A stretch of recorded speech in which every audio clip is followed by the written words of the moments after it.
नमस्कार। यो बहसमा म यहाँलाई हार्दिक स्वागत गर्दछु। जीवराम भण्डारी। आज यहाँहरू सामुने उपस्थित हुनुहुन्छ रत्न संसार श्रेष्ठ। उहाँ चार्टर एकाउन्टेन्ट हुनुहुन्छ, कानुन व्यवसायी पनि। अमेरिकाबाट सीपीए गर्ने पहिलो नेपाली, मैले यसरी पनि चिनाउने प्रयास गरेँ उहाँलाई। एउटा लेखक, एउटा अध्येता। आज म उहाँसँग नागरिकता विधेयकका सवालमा विषय उठान गर्ने प्रयत्न गर्नेछु।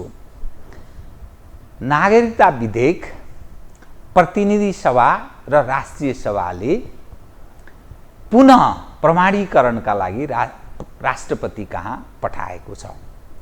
राष्ट्रपतिले सर्वप्रथम पहिलो पटक पठाउँदा केही विषयमा उहाँले पुनर्विचार गर्न सन्देशसहित, खास गरी 12वटा बुदामा 15वटा बुदामा सन्देशसहित पुनर्विचार गर्नका लागि प्रतिनिधि सभालाई पुनः फर्काइदिनु भयो। तर प्रतिनिधि सभा र राष्ट्रिय सभाले त्यस उप कुनै छलफल पनि गरेन। हुबहु जस्ताको तस्तै पुनः प्रमाणीकरणका लागि राष्ट्रपतिलाई पठाएको छ। अब के होला? कतिपय मानिस भन्छन् हामी सङ्कटमा फस्दैछौँ, नेपाली क्रमशः अल्पमतमा पर्नेछन्, यस्ता कुरा गरिन्छ। कतिपय होइन, त्यसरी त्यति पूर्वाग्रही भएर हेरिनु हुँदैन भन्ने पनि दृष्टिकोण राख्दछन्। त म आज रत्न संसार श्रेष्ठसँग एउटा कानुन व्यवसायीको नाताले कसरी हेर्नु भएको छ अलिकति विश्लेषण गराउने अनि विश्वका केही उदाहरणहरू पनि दिन सकिन्छ र केही सूचनामूलक यसरी विषयलाई उठान गर्ने प्रयास गर्नेछु। सर्वप्रथम म उहाँलाई स्वागत गर्छु। सर, स्वागत छ। धन्यवाद। अब म सिधै यही नागरिकता विधेयकमै प्रवेश गरेँ।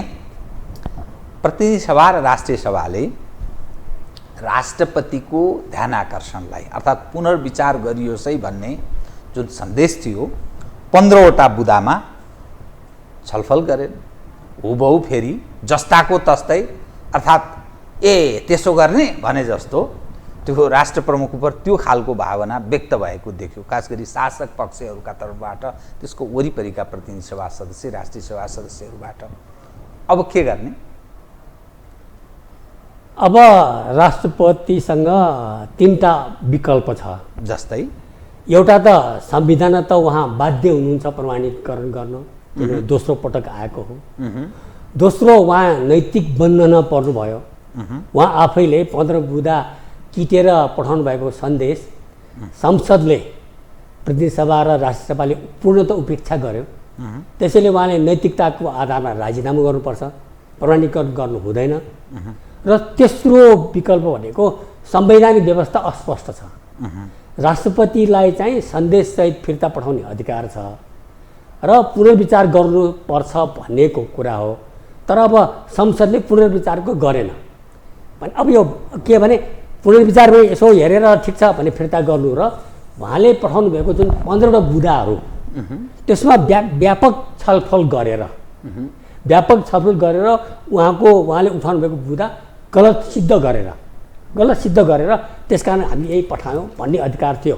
तर्कसहित बुदागत हिसाबले यो छलफल भयो, यो निष्कर्ष निस्क्यो, त्यसकारण तपाईको दाबी मिल्दैन भनेर पठाउँछ। तपाईको 1 नम्बर बुदा यो कारण गलत, 2 नम्बर बुदा एक कारण गलत भनेर प्रतिनिधि सभाले व्यापक छलफल गरेर निर्क्योल गरेर पठाएको भए एउटा नैतिक आधार हुन्थ्यो राष्ट्रपतिलाई त्यो प्रमाणीकरण गर्न।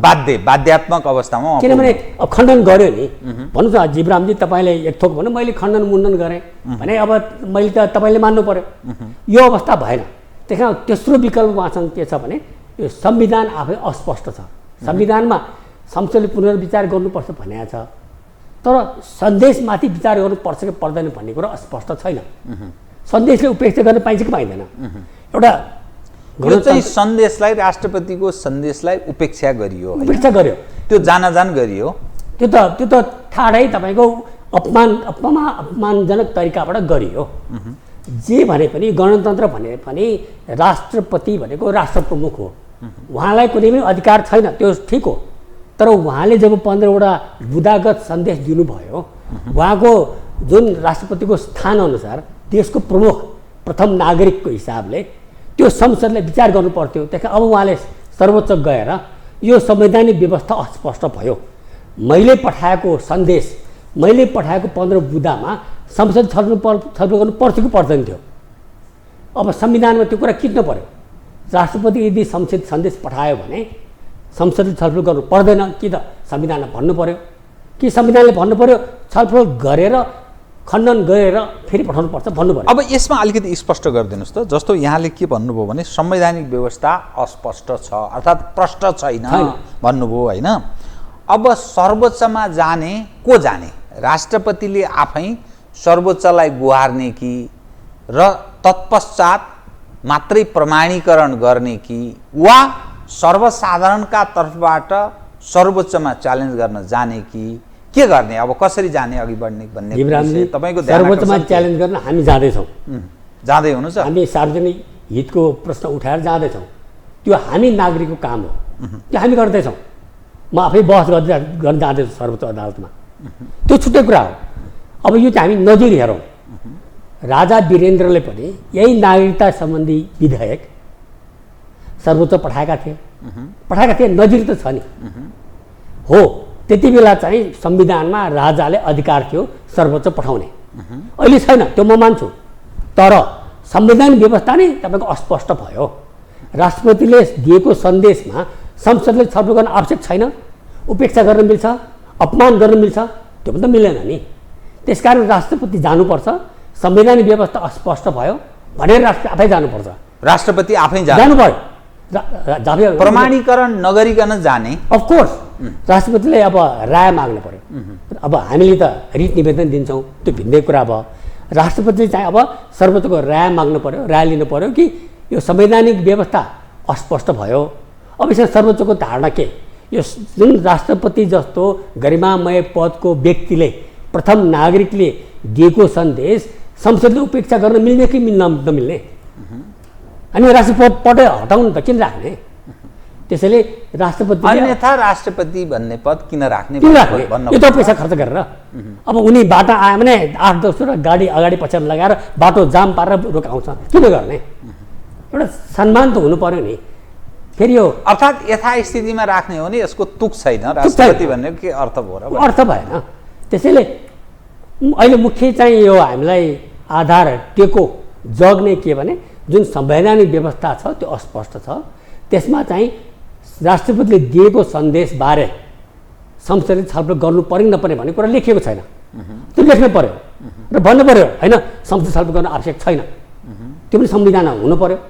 होइन नहुने हो भने संसदले छलफल गरे हुनु पर्यो बुदागत रूपमा। तपाईँलाई अलि अलग ढङ्गले विषय उठान गरौँ।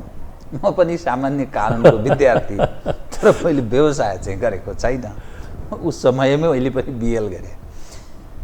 सर्वोच्च अदालत आफैमा सम्मानित संस्था, त्यहाँ रहेका पात्रहरूका बारेमा प्रश्न गर्छन्। कस्तो छ भन्दा त्यो अनुहार झलझल आउँछ क्या। झन्डावाला, डन्डावाला, एनजिओवाला, यस्ता यस्ता पात्र छन् त्यहाँ। के फैसला के गर्ला, के आदेश गर्ला त्यो अग्रिम मानिस बुझ्दछन्। यो फल्ना पार्टीवाला लाइन हो, यो फल्ना पार्टीवाला, यो यताबाट मालवाला हो, यो यताबाट हो, यो यस्तो हो, यो यता भित्रको है, फेरि त्यो अँध्यारो ठाउँको हो नि, पर्दा पछाडिको मान्छे हो भन्ने पनि छन्। अनि त्यो के आश गर्ने? त्यहाँबाट तपाईँले चाहेको भनेको त न्याय हो नि होइन, जिज्ञासाहरूलाई सम्बोधन गर्ने। आएन भने त फेरि 16 आना सिद्धिनु भयो, त के अर्थ हुन्छ बताउनुहोस् त? विश्वास के छ? पहिलो कुरा त म तपाईँको भनाइसँग 100% चाहिँ सहमत छैन, अधिकांश सहमत छु। तपाईँको टेक्निकल शब्द प्रयोग गर्नु हो। न्यायको नौसिम देखिरहेछ, हामीले भोगिराखेका छौँ। तर देशलाई सङ्कट परेको अवस्थामा चाहिँ सर्वोच्च अदालतले धर्म छोडेको छैन।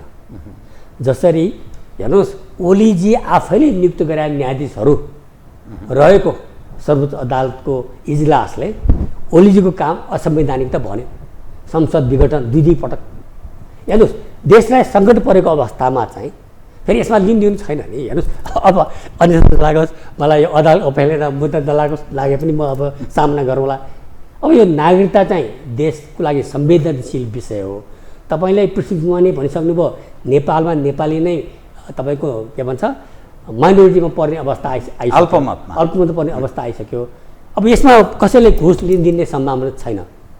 अथवा उहाँहरू लिनु पनि अब सक्नुहुन्न, गर्नुहुन्न। अब भनौँ चाहे ओलीले घुस दिन सक्दैन थिएन, संसद मैले विघटन गरेर सदर गरिदियो भनेर। ओलीसँग सम्मति नभएको त होइन नि, उस त कमाएकै छ नि, सबैसँग कसैले लुक्या छैन। तथापि उहाँहरूले माथि उठेर देशको हितमा फैसला गर्नुभएकै हो, कानुन सम्मत फैसला भएकै हो। हेर्नुहोस्, अब तर सर्वोच्च अदालतले सबै थोक ठिकै गरिरहेछ भनेर म चाहिँ ल्याप्चे लगाउने अवस्था छैन। मैले देखिरहेको छु गलत कामहरू भएको, नभएको भए तपाईँको चोलेन्द्र शमशेर अहिले तपाईँको संसदको कठघरा त उभिनै थिएन, उनको गल्ती थिए। हुन त अब त्यो अलग्गै नाटक छ, त्यस विषय हामी नजाउँ। तर त्यस्तो सेटिङहरू धेरै भएको छ, त्यसमा शङ्कै छैन। तर यो चाहिँ राष्ट्रिय महत्त्वको विषय हुनाले यो चाहिँ उहाँहरू आफै, उहाँको सन्तान, आगामी पुस्ता नै नेपालमा अल्पमतमा पर्ने अवस्था आउने हुनाले उहाँहरूले चाहिँ माथि उठेर ठिक न्याय दिनुहुन्छ। उहाँहरूले संविधानमा भएको जुन कमजोरी हो त्यो उहाँहरूले सच्याउनुहुन्छ भन्ने म विश्वास गर्छु। तपाईँ चाहिँ के दृष्टिकोण धारणा बनाइरहनु भएको हो यो पनि अलिक खुलासा गरिदिनुहोस् न। किनभने एउटा सचेत नागरिक, एउटा लेखक, समाजलाई, विश्व परिस्थितिलाई बुझेको व्यक्ति कुन एङ्गलबाट पनि प्रश्न उठाइरहेका छन् भने खास गरी शासक र त्यसका इर्दगिर्दका मानिसहरू, चाहे जुनसुकै पेसा अपनाएर बसेका हुन्। बाबा, कुनै पनि व्यक्ति जुन देशमा जन्मन्छ त्यो देशमा जन्मेको व्यक्ति जसको बाबुको टुङ्गो लागेको छैन, आमाको टुङ्गो लाग्दैन कतिपय सवालमा, त्यस्ताले मानव अधिकारको दृष्टिकोणले पनि नागरिकता पाउने उसको नैसर्गिक अधिकार हो। बाबुले छोडेर हिँड्यो, कतिपय कारणले बच्चोले बाबुको कारणले पाएको छैन नागरिकता, तिनलाई सधैँ वञ्चित गर्न मिल्छ त? त्यसकारण हामी उदार हुनुपर्छ नागरिकताका सवालमा भन्ने दृष्टिकोण राख्छन् एकाले। हेर्नुहोस्, तपाईँको प्रश्न, तपाईँको प्रश्नमा दुईवटा छुट्टै पाटो छ। तपाईँको पहिलो भनाइ चाहिँ सँग म सहमत छु। अब नागरिकता विहीन नेपालमा जन्मेको नेपाली मानिसलाई नागरिकता विहीन बनाउनु हुँदैन। तर नेपालले उदार नागरिकता नीति चाहिँ अवलम्बन गर्न सक्दैन। उदार चाहिँ हुन सक्दैन। किन हुनु हुँदैन? म त्यसको कारण तपाईँलाई भन्छु। अझ अगाडि जाउँ। तपाईँको 2007 सालपछि, अझ 2007 साल नेपालको जनघनत्व 58 व्यक्ति प्रति वर्ग किलोमिटर थियो। 58 व्यक्ति प्रति वर्ग किलोमिटर, र अहिले आएर तपाईँको 207 व्यक्ति प्रति किलोमिटर वर्ग किलोमिटर छ। भयानक बढेछ, भयानक बढ्यो। हेर्नुहोस्, त्यसकारण 7 सालपछि 4 दोब्बर भन्दा बढी बढेछ। 7 सालदेखि यहाँसम्म आइपुग्दा। अब म तपाईँलाई 7 साल तपाईँ जन्मेको थिएन, म पनि जन्मेको, तर पनि इतिहास सम्झाउँछु। 7 सालपछि नेपालको पहिलो प्रधान न्यायाधीश विदेशी थिए, हरिप्रसाद प्रधान, पहिलो प्रधान न्यायाधीश। त्यसै गरी धेरैलाई राजा महेन्द्रले बोलाइ यहाँ जागिर दिएको थियो, नागरिकता दिएको थियो। त्यति बेला नीति उदार थियो। सिक्किम, दार्जिलिङ, कालिम्पोङतिरका मानिसलाई होइन, भारतबाट पनि, होइन सिक्किम होइन, यो उता यो उत्तर प्रदेश बिहारबाट पनि तपाईँ हेर्नु धेरै विषयविज्ञहरू, ज्ञान राख्ने मानिसहरू तत्कालीन नेपालीहरूको अवस्था सबै हिसाबले कमजोर, देशमा जनसङ्ख्या कम छ अनि जनशक्ति कम छ, शिक्षित जनशक्ति कम छ। त्यसले गर्दाखेरि त्यति बेला एक किसिमको उदार थियो। त्यति बेला जरुरी पनि सायद थियो। अझ तपाईँको 9 सालको जनसङ्ख्या ऐनी हेर्नु, के अरे नागरिकता ऐनी हेर्नु भने के भनेको छ भने बाबु वा आमा नेपाली नागरिक भए नागरिकता पाउने, बाबु मात्रै चाहिने छैन, बाबु वा आमा भए नागरिकता पाइने व्यवस्थाबाट सुरु गरेको हो। त्यो उदार थियो। तर अब अहिले आएर तपाईँको 207 व्यक्ति प्रति वर्ग किलोमिटर भइसकेको अवस्थामा तपाईँको अब अरू छोड्नु, तराई हेर्नुहोस् न। तपाईँले थाहा पाइकन 30 वर्ष अगाडिको तराई र अहिलेको तराई कस्तो छ? 30 वर्ष अगाडि त्यहाँ घना चौको झाडीको नाउँमा वन थियो, घना जङ्गल थियो, त्यहाँ बस्ती थिएन। अहिले वन जङ्गल त सखा सक्यो। त्यहाँ त ठुल्ठुलो नयाँ बस्ती निस्किएको छ, नयाँ बजार निस्किएको छ, सहर निस्किएको छ। त्यो सबै अधिकांश तपाईँको पारीबाट आएका हुन्। अहिले पनि तपाईँ हेर्नुहोस्, कतिपय मानिस तपाईँ उहाँ सोध्नुहोस्, त्यो बाजे कहाँ जन्मेको थियो सोध्नुहोस् न, भारतमा जन्मेको थियो भन्छ। अहिले पनि सरकारमा भएको कतिपय मानिसको बाजे अथवा कोही कसैको त बाउ पनि भारतमा जन्मेका छन्। अब हेर्नुहोस्, त्यति बेला उदार जनसङ्ख्या नीति भन्छु, नागरिकता नीति होइन। पहिला जनसङ्ख्या नीति हुनु पर्यो अनि नागरिकता नीति हुन्छ। यो जनसङ्ख्या भने के हो भने जनसङ्ख्या भने नागरिकहरूले बन्दछ। अनि नागरिकको दुईटा मुख्य काम हुन्छ। एउटा राज्यलाई तपाईँ कर तिर्ने, राज्यलाई आर्थिक स्रोतको व्यवस्था गर्ने। दोस्रो जनसङ्ख्या भनेको त जनशक्ति पनि हो नि। हुन त अहिले त हाम्रो जनशक्ति सबै खाडी मुलुकमा गएका छन्। 50-60 लाख युवा तपाईँको कहाँ के अरे पाखुरा बलियाहरू हामी कहाँ छैनन्। किनभने हामी कहाँ अब रोजगारीको अवस्था भयानक खराब छ। त्यता एकछिन नजाउँ। त्यसैले अब अर्को एकछिन भारतमा हेरौँ। हाम्रो अहिले प्रति वर्ग किलोमिटर 207 व्यक्ति छ भने भारतमा तपाईँको अहिले 431 व्यक्ति प्रति वर्ग किलोमिटर छ। दोब्बरभन्दा बढी। त्यहाँ त मान्छेले खुट्टो राख्ने ठाउँ छैन। अझ त्यसमाथि म अर्थशास्त्र विद्यार्थी पढेँ। त्यसमाथि हाम्रो छिमेकी भारतको प्रान्तहरू हेर्नुहोस्, मैले डाटा ल्याएको छु। बिहारमा प्रति वर्ग किलोमिटर 1107 व्यक्ति छन् बिहारीहरू। डरलाग्दो भयावह 1107 खुट्टो टेक्ने ठाउँ छैन भन्ने अर्थ लाग्छ। बङ्गालमा 1028, उत्तर प्रदेशमा 828। हाम्रो छिमेकीहरू यो खतरनाक ढङ्गले बढेको छ। सीमान्तकृत फेरि ती छन् रोजगार नपाएका, पिछडिएका, तपाईँको अविकसित ठाउँ हो त्यो। कन्त बिजोगवाला कन्तबिजोवालाहरू उनीहरूको लागि त नेपाल भूस्वर्ग हो। हेरि ल्याउनुहोस्, बिहारी पश्चिम बङ्गालको मान्छे र उत्तर प्रदेशको मान्छेलाई नेपाल त भूस्वर्ग हो। उनीहरू त कसै न कसै आउन चाहन्छन्। त्यस कारण यो अवस्थामा फेरि अर्को नबिर्सिनु, नेपाल र भारत बिच खुला सिमाना छ। को आयो कसरी हेर्न नियमन हुँदैन, नियन्त्रण हुँदैन। यस्तो अवस्थामा जोसुकैलाई पनि तपाईँको के अरे उदार जनसङ्ख्या नीति, उदार तपाईँको नागरिकता नीति हामीले लिन त सम्भवै हुँदैन। यो गर्नु त देश कहाँ पुग्छ? त्यो तपाईँको बिहारको 1107 मध्ये त्यसको 25% भने चौखण्डको 1 घन्टा मात्रै आयो भने 250 वर्ग व्यक्ति प्रति वर्ग किलोमिटर त नेपाल आइपुग्छ। त्यो स्वीकार्य छ र? अर्थात् हामी यही ढङ्गले उदार भयौँ भने त्यो मैले के पृष्ठभूमिमा भने चाहिँ नेपाली अल्पमतमा पर्छन् भन्न खोज्नुभयो, नेपाली ब्लड। अब तपाईँलाई म अलिकति इतिहास त्यो दोहोऱ्याउँछु। यो नेपाली भने के हो हेर्नुहोस्, मेरो पुर्खा भारतबाटै आएका हुन्। म तपाईँहरूको सामु स्वीकार गर्छु। हरिसिंहदेव सिम्रोगढमा आए, राजा भए।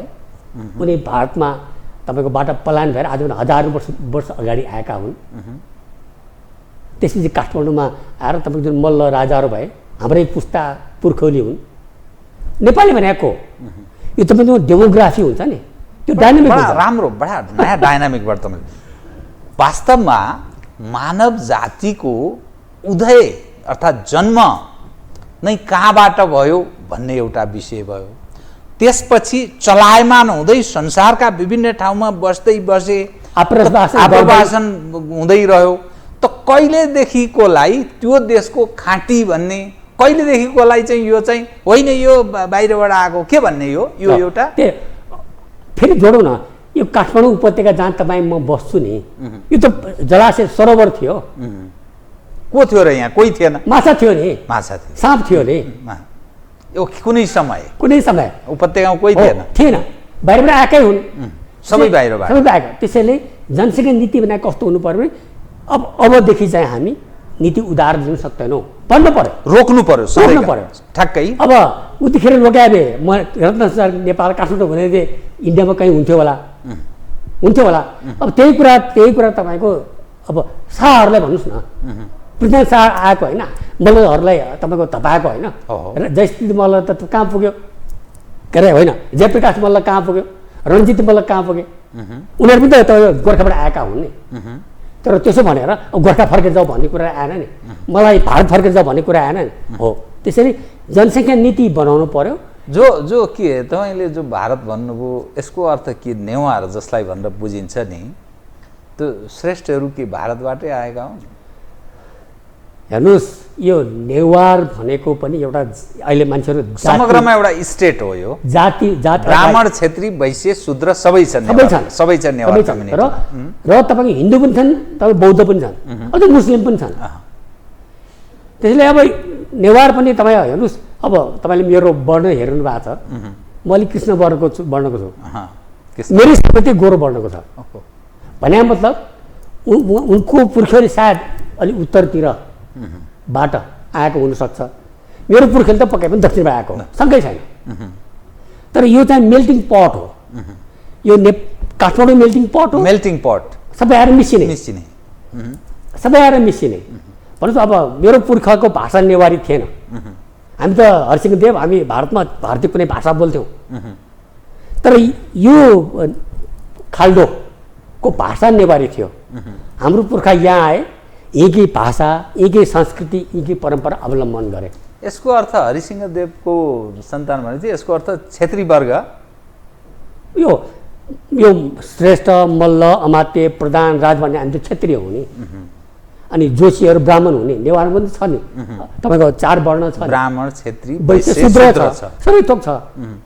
हामी धेरै पर गइराख्यौँ, त्यसैले यो नेपालीको हो भन्ने कुरामा लागेर सम्भव हुँदैन। नलागु पहिलेदेखिकोलाई चाहिँ नेपाली मान्ने। अब यहाँ कतिपय मानिस हो, अरे बाप हमारा बाप तो उधर का था लेकिन हम इधर का हो गया भन्छ, त्यसलाई के भन्ने?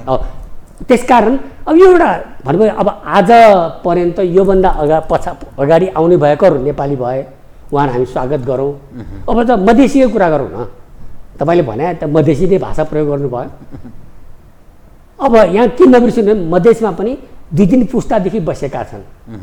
अहिलेको तपाईँको संविधानको धारा 18, 42, 267, 285 आरक्षणको व्यवस्था गरेका छ मधेसीको लागि। अब अहिलेको अवस्था के छ भने तपाईँको रैथाने मधेसी 2-3 पुस्तादेखि नेपालमा बसेका मधेसीको जुन आरक्षणको अधिकार हो, अब नवप्रवेशी मधेसीले खोज्ने अवस्था छ। यसले गर्दा तपाईँको मधेसीलाई मार्का पर्दैछ, मधेसीको शोषण हुँदैछ। यो विचार गरौँ। त्यसै अहिले माफ गर्न एक थरी तराईका मान्छेहरू दङ्ग छन् यो भनेर, तर उहाँहरूले बिर्सिरहनु भएको छ यो खालको जनसङ्ख्या नीति र नागरिकता नीतिले उहाँहरू नै अल्पमतमा पर्ने अवस्था हुन्छ। नयाँ आउने नव मधेसीले उहाँहरूको अधिकार खोज्छ, आरक्षण खोज्छ। यो समस्या आरक्षणले गर्दा हो। तपाईँको भारतमा यस्तो खाले आरक्षण छैन, भारतमा अर्कै किसिमको छ, जातीय आर्को छ। यहाँ त अब यो मधेसी भने जात होइन, मधेसमा धेरै थोक छ, तपाईँको के अरे शुक्लादेखि मधेसमा पनि एउटा समग्र स्टेटकै स्वरूप छ, ब्राह्मण, क्षेत्री, वैश्य, शूद्र सबै छ। अब समग्र मधेसीलाई मधेसी नै हुनुहुन्छ, मधेसी आरक्षण खाइरहेछ, तर मारवाडी कहाँबाट आएको मैले तपाईँलाई भन्नु पर्दैन। त्यसैले यहाँ त के भने अब चाहिँ हामीले अब यो बिन्दुबाट हामीले जनसङ्ख्या नीति यस्तो गऱ्यौँ, अबदेखि हामी चाहिँ हामी उदार हुन अब सक्दैन। We can afford to be liberal. तपाईँको विचारमा यो जो शासक प्रशासक अर्थात् नीति निर्माताहरू छन्, जनताकै प्रतिनिधि छन्, यी सब जो काम गरिरहेका छन् नि, यी बुझी बुझी बाध्य भएर गर्दैछन् कि अथवा नबुझेर यो गरिरहेछन्? तपाईँको कुरा सुन्दा त यो तपाईँका जति कुरा सुनियो त यी हाम्रा शासकहरूमा के समस्या हो? समस्या होइन, अवसर हो उहाँहरूको लागि। अवसर के लाभ प्राप्त? Vote bank. यसरी नागरिकता ललिपप बाँड्न पायो भने त्यो नयाँ नयाँ पाउने नागरिकता भोट ब्याङ्क पनि उसलाई मलाई भोट हाल्छ भन्ने छ नि त। मलाई दियो नागरिकता, त्यस कारण यसलाई भोट दिन्छु। नबिर्सिनुहोस्, 4 गते तपाईँको निर्वाचन हुँदैछ, अहिले नागरिकता आइरहेछ। अब यो ऐन आएर लागू भयो भने कतिजना नागरिकता पाउँछ? अब ती सबै नागरिकता त त्यो नयाँ तपाईँको रिडिङमा तपाईँलाई लागे अनुसार यो नागरिकता सम्बन्धी विधेयक हुबहु अनुमोदन भयो, यसले ऐनको रूप धारण गर्यो भने कति गैर नेपालीले नागरिकता प्राप्त गर्न सक्ने सम्भावना छ? 20-30 लाखले त पाइहाल्छ। 30 लाखले पाइहाल्छ। त यसभन्दा अघि कतिले पाएका छन् यस्ता अङ्गीकृत लगायत? यसको वास्तवमा राम्रो आँकडा साध्यबहादुर भण्डारीजीले राखेका छ, मैले टिपेर ल्याइनँ। अहिले थुप्रो मानिसले गलत तरिकाबाट नागरिकता ल्याएको छ। अब एउटा कालखण्डमा यी मान्छे पात्र यिनै हुन्। केसम्म पनि भने नागरिकता टोली पठाउने र 3 जनाले नेपाली नागरिक हो भने ल्याप्चर लगाएपछि नागरिकता दिने पनि ल्याए। हेर्नुहोस्, यस्तो खालको उदार नागरिकता नीति थियो हाम्रो। त्यसरी 258बाट 207 व्यक्ति प्रति वर्ग किलोमिटर भएको हो। त्यसैले यो त हरेक पटक चुनाव अगाडि, निर्वाचन अगाडि त हेर्नुहोस् न, अब 63 सालमा गणतन्त्र घोषणा भयो, संविधान आएको छैन, नागरिकता ऐन आयो। त प्राथमिकता नागरिकतामा छ। नागरिकतामा छ। बाबा तपाईँको गणतन्त्र घोषणा भयो, राजतन्त्र के अरे राजालाई तपाईँ नागरिकताबाट बहिर्गमन गराइयो, संविधान बनाऊँ न, छैन। हतार भएर नागरिकता बनाउनु भयो। कुरा के हो? अनि त्यो नागरिकता के चिजले घचघच्याउँछ यो देश? त्यसको अर्को एउटा पाटो छ हेर्नु। यो 63 साल नागरिकता ऐनको एउटा मुख्य फिचर के हो भने गैर आवासीय नेपालीलाई नागरिकता। अब त्यो कसैले राम्रो भन्ला, कसैले नराम्रो भन्ला, तर अब त्यो धारा 14मा छ। त के भन्छ भने सार्क देशको बाहेक रे मेरो दुई भाइमा यदि एक भाइ चाहिँ सार्क मुलुकमा बसिया छ भने उसले नागरिकता नपाउने, अर्को चाहिँ सार्क बाहेकमा बसेर नागरिकता पाउने। यो त संविधानकै धारा 18मा जुन समानताको मौलिक अधिकार छ त्यो विपरीत भएन र? मेरा दुई भाइ मध्ये एक भाइ चाहिँ सार्क मुलुकमा बसेका कारणले, दक्षिण एसियामा बसेका कारणले नागरिकता नपाउने, अनि अर्को चाहिँ दक्षिण एसिया बाहेकमा बसेकोलाई चाहिँ नागरिकता पाउने। त विभेद भयो, ठुलो विभेद भयो नि। मात्रै होइन, यो त तपाईँको संयुक्त राष्ट्रसङ्घले घोषणा गरेको मानव अधिकार, समानताको मानव अधिकार पनि विपरीत भयो। यो गलत हो। फेरि एकजना के अरे संविधान सभाको सदस्यले लेख लेखेका छ, अनि उसले चाहिँ स्वीकार छ के सार्क बाहेकलाई दिने हुन्छ विभेद हुन्छ, अब ऐनमा विभेद गर्नुहुन्न, त्यसैले संविधान राखे अरे। ए संविधानमा चाहिँ विभेद गर्न मिल्छ? संविधानमा असंवैधानिक व्यवस्था गर्न मिल्छ? मुख्य कुरा यो हो नि, संविधानमा त असंवैधानिक पुरै हुनु हुँदैन। धारा 14-18 को विपरीत छ कि त 18 मा लेख्नु पर्यो सार्क बाहेकलाई हामी विभेद गर्छौँ भनेर। 18 मा चाहिँ सबैलाई समान व्यवहार गर्ने भन्छ। तर मेरो दुई भाइ मध्ये अमेरिकामा बस्ने भाइलाई चाहिँ दोहोरो नागरिकता दिने रे। यो के अरे इन्डिया, पाकिस्तान, तपाईँको भुटान अथवा मालदिप्समा बस्ने मेरो भाइलाई चाहिँ नदिने रे। मेरै भाइ हो नि त, एउटै आम्बाउको छोराछोरी हुन् त। यी संविधान बनाउनेहरू त्यसको कारण बताउँछु, उहाँहरूलाई चित्त दुख्ला। यो संविधान सभाका सभासदज्यूहरू संविधान निर्माण क्रम विदेश खुब घुम्नु भयो, अनि विदेश गएर कहाँ बस्ने? तपाईँ भर गएर आउनुभयो अनि सन्दलिन कहाँ बस्ने? त्यहाँ विदेशमा बसेकाहरू कहाँ बस्ने?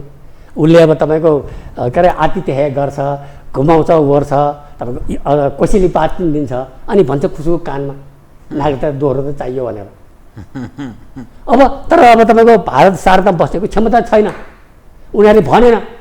अझ तपाईँ शब्दावली नै हेर्नुहोस् न, सार्क देशमा बस्नेलाई प्रवासी नेपाली रे, सार्क देश बाहेकका बस्नेलाई गैर आवासीय रे। शब्दमै पनि विभेद। त यसको अर्थ प्रभावमा परेका छन्। सँगै छैन। उहाँहरू रिसाएर रिसाउनुहोस्, खुसाएर खुसाउनुहोस्, यी सभासदहरू सबै विदेश गएका छन्। विदेश गएर उहाँले कुनै होटलमा बसेका छैन, कुनै त्यहाँको विदेशमा नेपाली नागरिकता परित्याग गरेका, म शब्द प्रयोग गर्छु, नेपाली नागरिकता परित्याग गरेकाहरूकोमा तपाईँको आतिथ्य ग्रहण गरेका छन्, अतिथि बनाएका छन्। उसले अब सर्वत्र घुमाउने भए, इत्यादि गर्ने भए, अनि खुसु काना भन्यो, ल ल गरिहाल्छु भने। तपाईँको अब यो सार्क मुलुकमा बस्ने मेरा भाइहरूको त्यो क्षमता छैन, कमाइ कम छ, घर ठुलो छैन, सानो छ, त्यसले उसले घुमाउन सक्यो। त्यसैले उनीहरू चाहिँ प्रवासी नेपाली भए, अनि उता बस्ने गैर आवासीय नेपाली रहे। शब्द नै हेर्नुहोस् न, सुन्दाखेरि नै अचम्म लाग्छ। एक प्रश्न, नेपालको भू संवेदनशीलतालाई ख्याल गरिनुपर्छ। 1 अर्ब 25-30 करोड दक्षिणमा, 1 अर्ब 41 करोड दक्षिणमा, 1 अर्ब 45 करोड उत्तरमा। यो स्थिति छ। अलिकति मात्रै आइदियो भने पनि हामी स्वाहा हुन्छौँ। त्यसकारण अलि रिजिड हुनुपर्छ दक्षिण एसियाको सवालमा भन्ने दृष्टिकोण राख्छन्। अब यो रिजिड भन्ने शब्दसँग म तपाईँको पूर्णतः सहमत छैन। ऱ्यासनल सहित उदार हुनु भएन, उदार चाहिँ हुनु भएन, तर अन्धार हुनुको कारण चाहिँ सहित ऱ्यासनल चाहियो, राम्रो रिजन चाहियो। होइन, रिजन भनेको चाहिँ त्यही तपाईँले भने चाहिँ 1 अर्ब 40 करोड भन्दा बढी दक्षिणतिर भइसक्यो। सानो हिस्सा तपाईँले अहिले बिहार, यूपी को उदाहरण दिनु पनि, पश्चिम बङ्गालको उदाहरण दिनु, त उनीहरूका लागि यो भूस्वर्ग छ जो तपाईँ भन्दै हुनुहुन्छ। त उनीहरू यहाँ आउने स्थिति जो जसलाई वंशजको नागरिक भनौँ न, तपाईँले अघि कसलाई नेपाली भन्ने प्रश्न उठाउँदा त्यो जो वंशजका नागरिक छन् ती वंशजलाई त अङ्गीकृतवालाले ढपक्कै ढाक्ने भए अनि त्यो मुलुकको अस्तित्व सिक्किमका कुरा गर्छन्, कोही फिजी भन्छन्, कोही के भन्छन् नि, अनि त्यो त खतरा हुन्छ। त्यसकारण त्यति यसकारण चाहिँ त्यो सार्क मुलुकलाई अलिक फरक ढङ्गले हेरिया हो भन्ने दृष्टिकोण राख्छन् नि त। अब म भन्छु यो गैर आवासीय तपाईँ नागरिकता दिनु जरुरी छैन, यो राजनीतिक अधिकारविहीन नागरिकता हो, नबिर्सिनुहोस्। आर्थिक र सामाजिक कामको लागि अब आर्थिक भने के हो, उहाँले यहाँ लगानी गर्न पाउनुहुन्छ, अझ उहाँलाई बढी अधिकार छ। मैले लगानी गरेर जुन प्रतिफल आउँछ नि म विदेश लान पाउँदिनँ, मलाई अधिकार छैन। उहाँहरूलाई अहिले नै पनि यहाँ लगानी गरेर आएको प्रतिफल डलरमा विदेश लान पाउनुहुन्छ भने मतलब म एकजना वंशज नेपाली भन्नुहोस् न, म एकजना वंशज नेपालीले पाएको भन्दा अधिकार बढी यी गैर आवासीले पाइराखेका छन्, अलरेडी छ। अब एउटै समस्या यो तपाईँको अचल सम्पत्ति हो, अचल सम्पत्ति उहाँले राख्न पाउन्न। तर अहिले जुन एनआरएन नियमावली आएको छ त्यो अनुसार तपाईँको 2 रोपनीसम्म यो उकार अनि तर 1 बिघासम्म किन्न पाउने व्यवस्था भइसकेको छ। त्योभन्दा बढी उहाँलाई किन चाहियो? अरू उद्योग धन्दा खोल्न तपाईँको हाइड्रो पावरदेखि जेमा पनि लगानी खोल्न पाउनुहुन्छ र पैसा विदेश लैजान पाउनुहुन्छ, जुन म पाउन्न, मलाई अधिकार छैन। त्यसैले उहाँहरूलाई अझ भन्नु न, फेरि उहाँसँग विदेशी पासपोर्ट भएको कारणले नेपाल आउँदा भिसा पनि लाग्दैन, भिसा शुल्क लाग्दैन भने उहाँलाई दोहोर किन चाहियो? अब सामाजिक कारण भन्ला, सामाजिक भने के हो? यहाँ आएको बेलामा त भाइटिका गर्ने, दसैँ मनाउने, त्यो त उहाँसँग नागरिकता पनि मनाउनु पाउनुहुन्छ नि, भिसा शुल्क लाग्दैन। जुनसुकै बेला आउनुहोस्, मनाउनुहोस्, जानुहोस्। नबिर्सिनुहोस् कि उहाँले यहाँको सबै सम्पत्ति बेचेर, यहाँको सबै सम्पत्ति बेचेर कानुनी अथवा गैर कानुनी तरिकाले पैसा विदेश लैसकेका छ। उहाँहरूको देशप्रति माया छैन, उहाँको माया त उतै छ भन्ने बेला त उठी भक्ति मात्रै मातृभूमिको हो। यहाँ तपाईँको आमा बिरामी पर्दा पनि बढीमा एकचोटि फोन गर्ने, ए सन्चो भएन, अनि त्यहाँ भएको त्यो अब यदि दाइ छ भने ए दाइले अस्पताल लगेन, डक्टर देखाएन, बजिया ऊ आफू आउनु पर्दैन। यदि उसको आमा यहाँ बिरामी छ भने, ऊ विदेशमा बसिया छ भने फोन गरेर ए भन्ने हो र, त्यसो गर्छन्। अझ भन्नुहोस् न, अब मैले चिनाए मान्छेकै उसको बुवा स्वर्गीय भयो, किरात बस्न आउनु पऱ्यो, आउँदा के भने मेरो यो विधै नमिल्ने बेला किरा बस्न यहाँ आउनु पऱ्यो, मेरो त विधा घाटा भयो अरे, त्यस्तो भन्छन्। मैले चिनाए मान्छेले भनेको छ, आत्मीयता हुँदैन यिनीहरूको, छैन, मरिसक्यो। त्यसैले यो म फेरि भन्छु, यदि दोहोरो नागरिकता दिने जायजै हो, नेपाली मूलकालाई हो भने सबैलाई दिनुहोस् बिना विभेद, दक्षिण एसियाकालाई पनि दिनुहोस्, ठिकै छ, के फरक? भेदभाव हुनु भएन भन्ने, भेदभाव त असंवैधानिक भयो नि, भेदभाव तपाईँको मानव अधिकार विरुद्ध भयो नि, यो गलत भयो। त्यसमा तपाईँले अमेरिकाको कुरा म बताउँछु, अमेरिकामा अहिले पनि तपाईँको उदार जनसङ्ख्या नीति छ। कारण किन थाहा छ? त्यहाँ जनघनत्व तपाईँको 34 व्यक्ति प्रति वर्ग किलोमिटर मात्रै छ, 34। हाम्रो 207 छ, उसको 34 मात्रै छ। त्यही भएर उसले दिवी चिट्ठा खोल्छ, दिवी चिट्ठाबाट मान्छे गर्दै गइरहेको छ, हरेक वर्ष जान्छन्। मानिस चाहिएको छ, कामदार चाहिएको छ, जनशक्ति चाहिएको छ, पढ्या लेखा मान्छे चाहिएको छ। तर त्यसरी दिवीबाट गएका पनि 5 वर्ष त्यहाँ राम्रो स्थायी रूपमा बस्नु पर्यो, राम्रो आचरण देखाउनु पर्यो, सरकारको नियम कानुन पालना गर्नु पर्यो, कर सर तिर्नु पर्यो। त्यसरी 5 वर्ष पुरा गरेपछि बल्ल उसले दरखास्त दिन पाउँछ, त्यसको 6 महिनादेखि 1 वर्षसम्म नागरिकता पाउँछ। उसको उदार छ, तर त्यसरी खुल्ला छैन। अब हाम्रो तपाईँको यो वैवाहिक नागरिकता हेर्नुहोस् त, अब मेरो भाइले विदेश केटी बिहा गरेर ल्यायो, उसले तुरुन्तै नागरिकता पायो। मेरो बहिनीले विदेश केटा बिहा गरे भने तँ जा उतै जा, तँलाई तेरो लोकलाई नागरिकता दिन्न भने। अर्थात् भारतमा 7 वर्षसम्म दिँदैन, अमेरिकामा 8 वर्ष लाग्छ। जनसङ्ख्या उदार जनसङ्ख्या नीतिको अमेरिकामा है वैवाहिक नागरिकता दिनलाई 8 वर्ष लाग्छ भने अब यहाँ पनि तपाईँ एकातिर विभेद भयो। मेरो भाइको श्रीमतीले चाहिँ नागरिकता पाउने, मेरो बहिनीको श्रीमानले चाहिँ नागरिकता पाउने, विदेशीको कुरा गरे। यो पनि तपाईँको धारा 18 र तपाईँको समानताको मानव अधिकार विरुद्ध भयो। अर्थात् महिला र पुरुष बीचको त्यो भेदभाव हुनु भएन, त्यो भेदभाव गरेको छ, गरेको छ। अब अहिले के यदि दिने हो भने यसरी पनि हेरौँ भन्ने तपाईँको धारणा? हेर्नै पर्यो, ऱ्यासनल चाहियो, तपाईँको कारणसहित दिनु पर्यो, यो कारण दिने भन्ने। फेरि तपाईँको यो के भने अहिले जुन यो अन अराइभल नागरिकता दिएको छ नि, त्यसमा विकृति धेरै पैदा भएको छ। अब 5, 7, 8 वर्ष नेपालमा बस्यो भने त्यो बेलासम्म उसको आचरण थाहा हुन्छ, उसको व्यवहार थाहा हुन्छ, उसले उताको नागरिकता त्यागिसकेका हुन्छ, त्याग्ने प्रक्रियामा हुन्छ। अहिले त उसले यहाँ दरखास्त दिन नागरिकता पाउँछ, उता पनि रहिरहेको हुन्छ, दोहोरो नागरिकता हुन्छ, उता पनि सम्बन्ध जोड्या हुन्छ, यता पनि सम्बन्ध जोड्या हुन्छ। यो अर्को ठुलो समस्या भएको छ।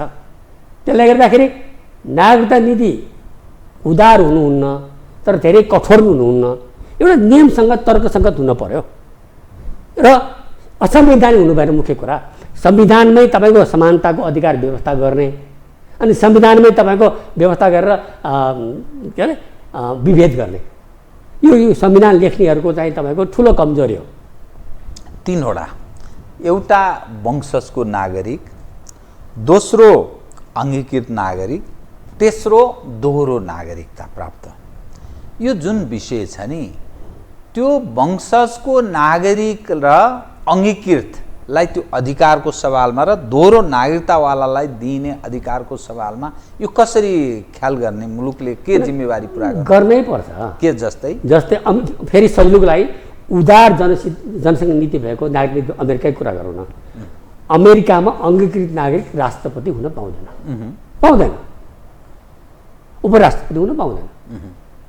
त्यस्तै अर्थात् मुलुकलाई घात गर्न सक्ने निर्णायक हैसियत पदमा दिनु हुँदैन, संवेदनशील पदमा अङ्गीकृतलाई दिनु हुँदैन, वंशजलाई दिनुपर्छ, दिनै पर्छ। अङ्गीकृतका सन्तान हो, अङ्गीकृतका सन्तान नेपालमै हुर्के बढेको, नेपालमा स्थायी तपाईँको बसोबास गरेको, यति वर्षभित्र अब 18 वर्ष तपाईँको नागरिकता पाउँदैन, 18 वर्ष नेपालमा स्थायी रूपमा बसोबास गरेको उसलाई जन्मसिद्ध दिने, अनि जन्मसिद्धको सन्तानलाई वंशजको दिने, त्यो हुनु पर्यो। यो कुरा अहिलेको विधेयकमा पनि छ, तर हचपच छ के हुनु पर्यो? अङ्गीकृत नागरिक दिँदाखेरि निश्चित, अब मैले त 10 वर्ष भनेको छु, विदेशी महिला, नेपाली महिला नागरिक बिहे गर्ने विदेशी पुरुष होस् वा विदेशी पुरुष बिहा गर्ने नेपाली महिला हुन्, दुवैलाई तपाईँको नागरिकता दिनुपर्छ। तर 10 वर्षपछि नेपालमा स्थायी बसोबास गरेर, नेपालको ऐन कानुन मानेर, नेपालमा तपाईँको करहरू तिरेर, नेपालको दायित्व वहन गरेको सिद्ध भएपछि दिने हो। कतिपय तराईका मानिसले यो प्रश्न उठाएका छन्, यस्तै बहसहरूमा पनि उठ्ने गरेको छ। तराईका पछाडि परेका या पछाडि पारिएका चमार, डोम लगायत कतिपय नबुझ्ने, कुनै ज्ञान नराख्ने ती मानिसहरू नागरिकता प्राप्तिबाट वञ्चित छन्। त्यसकारणले तिनलाई नागरिकता दिनुपर्छ, त्यसका लागि यो जरुरी छ, यस्तो भनिन्छ। जीवरामजी, त्यो चमार मुसहरहरूले यदि नागरिकता नपाएको हो भने र उहाँहरू वंशज हुन सिद्ध गर्न सक्नु, नागरिकता दिनु कुनै अवरोध छैन। तर उहाँहरूले वंशज हो भने सिद्ध गर्न सक्नुहुन्न भने नागरिकता पाउँदैन। अनि यसलाई अझ यसरी हेरौँ न, यो 9 सालमा तपाईँको पहिलोचोटि नेपालमा नागरिकता ऐन ल्याइयो। त्यसमा के थियो भने विदेशी महिला बिहा गरेर ल्याएपछि उसलाई नागरिकता पाउने त्यही लागि व्यवस्था थियो। कारण के? राजपरिवारले विदेशी महिला बिहा गर्ने। हाम्रै अब पारसलाई हेरौँ, उनको श्रीमती हिमानी त इन्डियन हुन् नि, यो त राजपरिवारको रोग हो। यो तपाईँको रोटी बेटी भने राजपरिवारदेखि नै चलेको हो। अब त्यसको समय के थियो भने त्यो बेला नेपाल पुरुष प्रधान देश थियो। अब यो 21औं शताब्दीमा पनि हामी पुरुष प्रधान भएर बस्न सक्दैनौँ। अब हामी समानतामा जानै पर्यो। यदि मेरो छोरीले विदेशी बिहा गर्छ, उसलाई पनि प्रक्रिया पुर्याएर निश्चित अवधिपछि नागरिकता पाउनु पर्यो, र मेरो छोरोले विदेशी बिहा गर्छ भने उसलाई प्रक्रिया पुर्याउनु पर्यो। छोरोले बिहा गरेकोलाई चाहिँ तत्काल तातै नागरिकता ल्याएर टक्राउने, छोरीको ज्वाइँलाई चाहिँ तपाईँको नागरिकता नदिने। अहिले तपाईँको यो आमाको नाममा नागरिकता पाएन भन्ने मुद्दा उठिरहेको थियो। त्यो कारण त्यही हो, किन आमाले विदेशी बिहे गरिन्, अब उनको सन्तान नेपालमै जन्मियो। अब विदेशी बाउको कारणले नागरिकता तपाईँको छोराछोरी नपाउने अवस्था आयो। यदि मैले सुझाव गरेअनुसार विदेशी बाबुलाई पनि प्रक्रिया पुर्याएर बेसी अवधिपछि नागरिकता दिएको भए अनि उसको सन्तानले नागरिकता पाउने अवस्था हुँदैन थिएन होइन र। कतिपय सवालमा जस्तो अहिले गल्फ कन्ट्रीतिर अथवा तेस्रो विश्वहरू युरोप अमेरिका कतिपय देशहरूमा पनि नेपाली चेलीबेटीहरू काम गर्छन्। उनीहरू कतिपय यस्ता समाचारहरू पनि आइरहेका छन्, गर्भधारण गर्छन्, स्वदेश फर्केर आउँछन्, बाबुको पत्तो छैन। त्यस्तो अवस्थाको हकमा के गर्ने? उही जन्मिन्छ बच्चो।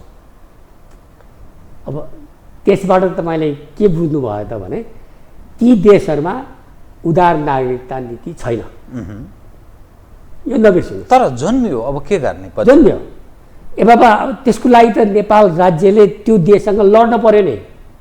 तिम्रा पनि पुरुषले मेरा बेटीलाई मेरा चेलीलाई गर्भवती बनाएर सन्तान 3 जन्मेपछि त तिम्रो जिम्मा भयो नि, नेपाल राज्यले भन्न सक्नु पर्यो। यसमा अर्को तपाईँले अरब मुलुक कुरा गर्नुभयो, नेपाल चाहिँ एकदमै दरिद्र मुलुक हो। नेपालमा तपाईँको कुनै पनि खनिज पदार्थ छैन, पेट्रोलियम पदार्थ छैन, हिरा मोती तपाईँको छैन, सेमी प्रेसियस केही पनि छैन। तपाईँको खाडी मुलुक चाहिँ एकदम धनी छ पेट्रोलियम पदार्थ कारणले, तर उनीहरू उदार जनसङ्ख्या नीति छैन, दिँदैन।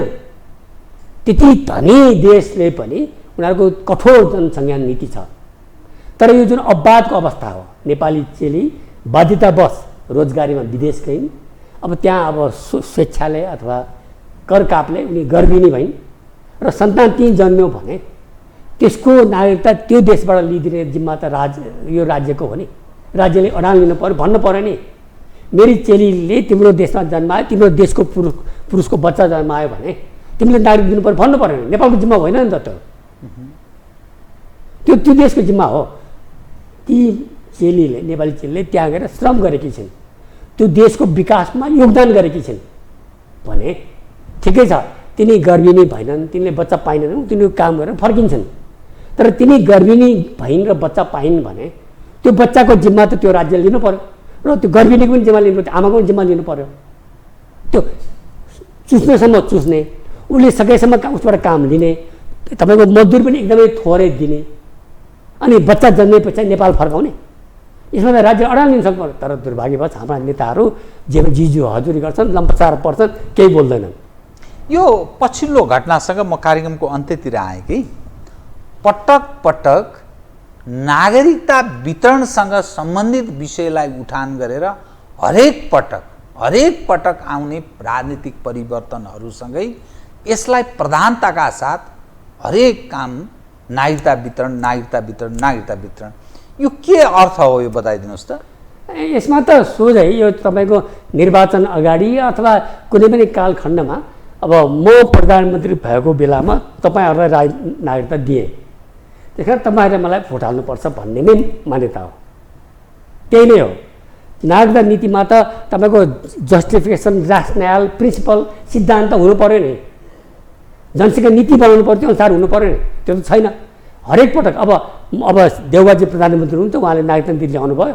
अब यदि नागरिकता नीति यो कार्यान्वयन भयो भने उहाँले के भन्नुहुन्छ, हरेक ठाउँ भाषण गर्दाखेरि मैले नागरिकता नीति पारित गराएँ, नागरिकता ऐन पारित भयो, अब तपाईँले नागरिकता पाउनुभयो, मलाई भोट दिनुपर्छ तपाईँहरूले। यो त घुस जस्तो भएन र? भोटको लागि घुस भयो नि, यो त अनैतिक काम हो। अब केही टेक्निकल विषय म तपाईँलाई उठान गर्छु र कार्यक्रम अन्त्य गर्छु। यो संसदको आयु अब 10-11 दिन मात्रै बाँकी छ, यो प्रतिनिधि सभाको। त्यसपछि यी त कोही रहँदैनन्। यसले ल्याएको यो नागरिकता सम्बन्धी जुन विधेयक छ, राष्ट्रपतिले 10-12 दिनसम्म अल्झाउनु भयो भने त्यही घटना महाभियोगमा पनि लाग्छ। महाभियोगको पनि कुनै टुङ्गो लागेन, जालेमाले यो सबै एमसीसी पनि जालेमाले पाराले पास गर्यो। व्याख्यात्मक घोषणा, यो काइते एकदम बेइमानपूर्ण व्यक्तिहरूको उपस्थिति छ र शासकहरू उहाँका बेइमान छन् भन्ने त्यो पुष्टि हुने घटना एकपछि अर्को। साँच्चै भन्ने हो भने यति ठुलो अपराध भएको छ जो जनप्रतिनिधिको नाममा, त्यो त अलग पक्ष छँदैछ। तर जुन यो जालेमाले काम छ नि, काइते जुन गतिविधि गरिरहेछन्, अब यो नागरिकता विधेयक के हुने, यो भड्खालोमा पर्ने कि अथवा के हुने? राष्ट्रपतिले 10-12 दिन कानुनी सिद्धान्तको अनुसार भड्खालोमा चाहिँ पर्दैन। के हुन्छ? राष्ट्रपति चाहिँ बाध्य छन् तपाईँको प्रमाणीकरण गर्न प्रमाणीकरण गर्न यदि मैले भने अर्को दुईवटा विकल्प अप्नाउनु भएन भने एक राजीनामा गर्ने, दुई सर्वोच्च अदालतमा यो स्वयं राष्ट्रपतिका तर्फबाट सर्वोच्च अदालतमा राय माग्ने मिल्छ। मैले पठाएको सन्देशमा संसदले छलफल गर्न पर्ने कि नपर्ने संविधान अस्पष्ट भयो, त्यसैले त्यसलाई प्रश्न पार्दै राय माग्न सक्नुहुन्छ, उहाँले त्यो गर्नुपर्छ। यदि त्यस्तो भएन भने चाहिँ स्वत प्रमाणीकरणमा बाध्य हुनुहुन्छ। फेरि एउटा उहाँकोसँग मोरल हाई ग्राउन्ड चाहिँ छैन है, किनभने ओलीजीले जुन नागरिकता अध्यादेश ल्याउनु भएको थियो यो हुँदो नै हो र उहाँले त्यो नागरिक अध्यादेशमा व्याप्ति लगाएकै हो नि, फेरि नबिर्सिनुहोस्। तपाईँले जुन कुरा भनिरहनु भएको छ नि, यो 21औं सदीका नेपाली यी सब जो नेताहरू छन्, आफूलाई मालिक जस्तो जो भ्रम पालेर बसेका छन्, भोलि शून्यमा जान पनि सक्ने खतरा पनि छ। त नेपालीले केही बुझ्दैनन् भन्ने अर्थमा हो कि के? यो त्यो त त्यही नै हो नि, नेपाली भनेको केही होइन, बुझ्दैनन् भन्ने अर्थमा। हेर्नुहोस्, उहाँहरूमा सामन्तवादी प्रवृत्ति छ। यही भने तपाईँले संसदको म्याद तिर्दिन भन्नु भने बिचमा के भएको थियो, लगभग व्याख्यात्मक एमसिसीको व्याख्यात्मक घोषणा टाइपको विधेयक ल्याएर म्याद बढाउनु खोजेको थिएन। उम्मेदवारी दिइसकेपछि पनि सांसद रहने लाज पचेकाहरू, यी त निर्लज्ज हुने। यिनीहरूको पनि कुनै भर हुन्छ? यिनीहरूसँग लाज शरम छैन, लुगा लगाएका छन् तर नाङ्गै छन्। त्यो तागत कहाँबाट आउँछ? अब हामी जनताले यिनैलाई पटक पटक निर्वाचित गरेको हुनाले एकपटक यिनीहरूलाई पाठ सिकाउने हो, यिनीहरूलाई पराजित गरिदिने हो, बालेन शाहहरूलाई ल्याउने हो भने यिनीहरूले पाठ देश बालेन र शाहहरू जस्तालाई हामीले निर्वाचित गर्ने हो भने यिनीहरूलाई होइन अलिकति कुरा गर्नु, बच्चालाई तपाईँको के अरे भन्छ न्यापी लगाइदिन्छ आची गर्छ भनेर, अनि त्यो गनापी त फालिन्छ नि। यी नेताहरू सबै ती के भन्छ न्यापी जस्ता भइसके, गनाइसके, फाल्ने बेला भयो। यो नफालेको हुनाले दुर्गन्धमय भएको, निर्लज्ज भएको, त्यो दुर्गन्धमय तपाईँको के भन्छ त्यसलाई, न्यापी भन्छ, लगाएर हिँडेका छन्। त्यसले गर्दा हामी समस्यामा परेका हौँ। त्यो यहाँ दुर्गन्धित मानिसहरूलाई नफालेसम्म देशको हित हुँदैन। हस्, धन्यवाद छ। धन्यवाद। आदरणीय दर्शकवृन्द, उहाँ हुनुहुन्थ्यो रत्न संसार श्रेष्ठ, चार्टर्ड एकाउन्टेन्ट, कानुन व्यवसायी। नागरिकता विधेयक हो के, यसलाई कसरी हेर्नुपर्छ, अलिकति विश्लेषण, अलिकति सूचनामूलक यसरी विषयलाई उठान गर्ने प्रयास गरियो। म सहित मेरो सम्पूर्ण युनिटलाई कार्यक्रमबाट बिदा दिनुहोस्, तर यो टेलिभिजन हेर्दै रहनुहोला। नमस्कार।